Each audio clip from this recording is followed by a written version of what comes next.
সৌম্য সরকার হাঁটছিলেন আনমনে একা একা। তাকে দেখে এগিয়ে এলেন তাসকিন, স্বাগত জানালেন বাংলাদেশের অনুশীলনে। পিচ চাপড়ে কি বিশ্বকাপের জন্যই প্রস্তুত হতে বললেন।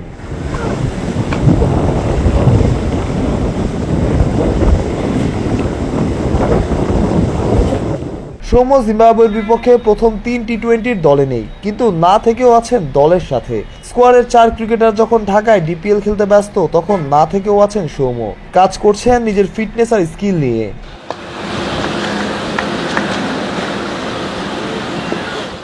3 ঘন্টার অনুশীলনের পুরো সময়টাতেই সৌম্য ব্যস্ত ছিলেন। কখনো দৌড়েছেন, কখনো হেঁটে পুরো মাঠ ঘুরেছেন। মনেই হয়নি কোনো রকম চোটের মধ্যে তিনি আছেন।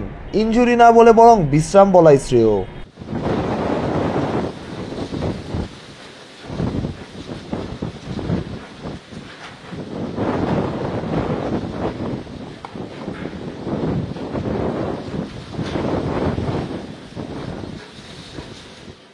স্কোয়াডে না থাকলেও হেড কোচ চন্ডিকা হাথুরু সিংহের বিশেষ নজরদারি সৌম্যের ওপর। বাংলাদেশ দলে এক্স ফ্যাক্টর নাই বললেই চলে, সেই জায়গায় আলাদা সৌম্য। কোচ সেটা খুব ভালোভাবেই হয়তো জানেন।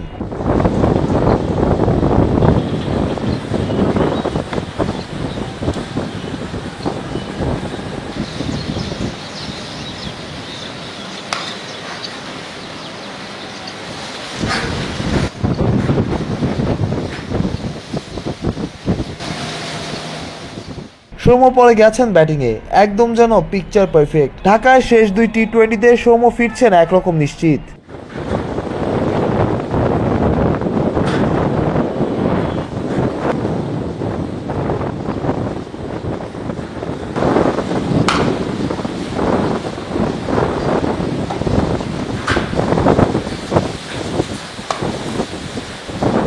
বিশ্বকাপ দলে সৌম্যের জায়গা ফিক্সডই বলা যায়। লিটনের সঙ্গী হিসেবে সেরা একাদশে অটোচয়েজ হওয়ার কথা তার, যদি ফিট থাকেন আর কি।